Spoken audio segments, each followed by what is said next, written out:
Welcome to Sawdust and Cornbread. In today's video, I'm going to show you how I created this real tile backsplash using only $6. It's super easy, super cheap, no tiling experience is needed. And at the end of the video, I'm going to show you how you can make this temporary and removable if you're a renter or if you want this in a workspace and you want to be able to take it off the wall without damaging the wall. I have a little trick for that at the end of the video.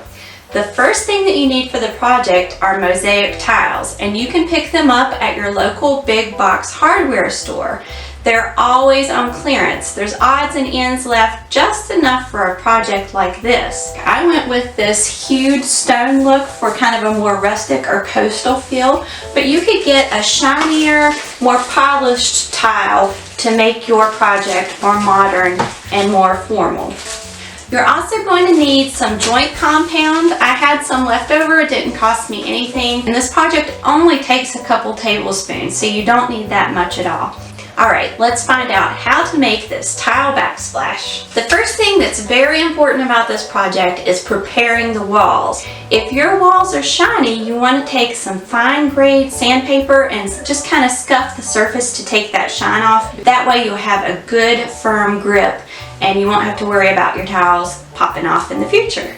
Once you prepare the walls to receive the tile and they're nice and clean and free of any residue, it's time to outline where you want your backsplash to go.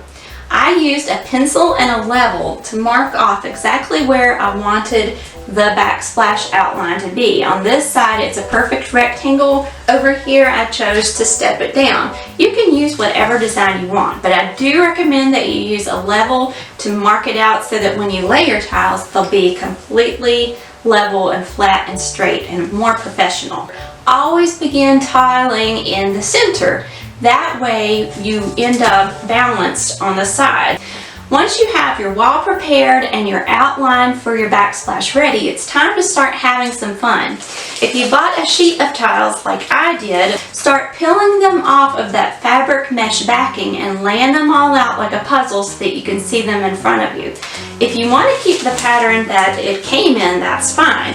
I like to get my hands in there on the project and do exactly what I want to do to customize it. And this is more of an art than a science, but just start arranging the tile. You'll see that some have the same grain, some may have different textures or slightly different color variation. For a more formal or modern look, you want to have a more distinct pattern.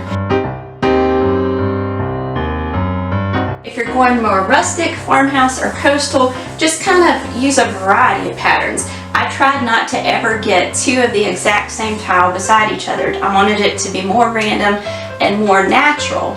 Once you have that pattern kind of in your mind, you can start laying your tile on the wall. Very carefully heat your glue gun to the hottest setting. I like to use a glue gun that has temperature setting. I put it on the high heat setting. Of course, this goes without saying, you have to watch your fingers. That stuff is volatile. If it touches your skin, it will blister. So be really careful. And you also want to make sure you're going to put one line of glue on those tiles right in the center. Don't put the glue near the edges, or when you press them into the wall, that glue will seep from underneath and get in between the tiles so you can't snug them up together.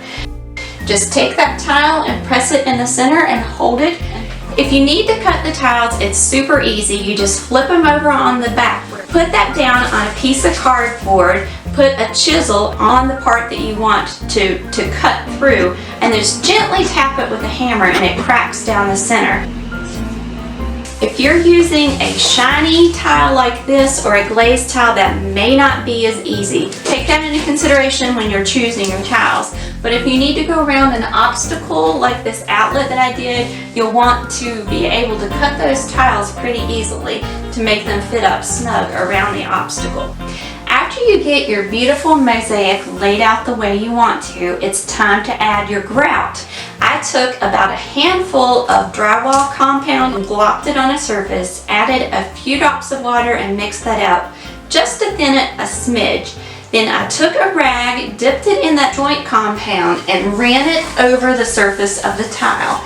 I rubbed it in real good so that it set into these areas in between, the little lines between the tile. Then I let that sit for a few minutes. I rinsed my washcloth out and then went across and removed all of the excess joint compound from the surface, and that left these neat little grout lines. I let that sit for about 30 minutes to dry thoroughly. Then one more time I took that rag and went over each little surface and really polished to remove the excess from the outside. And that's all that I did for mine. Adds just a touch of formality to this corner, and nobody has to know that it just cost $6 for this entire project.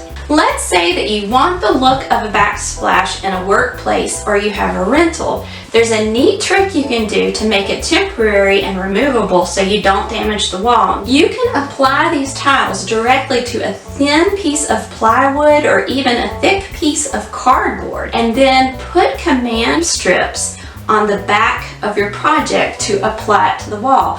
That way when you're done, you can just pull those command strips up and the whole backsplash will come off. Now, depending on the length and the weight of your backsplash, you're going to need several of them. I would probably use at least 6. 3 on the top, 3 at the bottom, maybe even 8, so that one can be on each side for this, 'cause that's a lot of weight.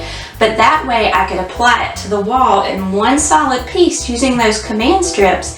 Then when I'm ready to move out, I can just pull the command strips and it'll come off in one piece. I can take it with me to the next place that I'm renting or to my next workplace.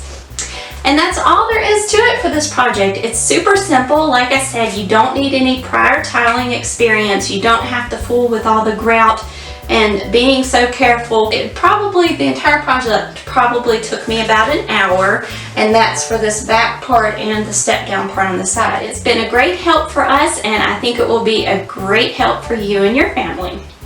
Thanks so much for joining me, and I'll see you next week.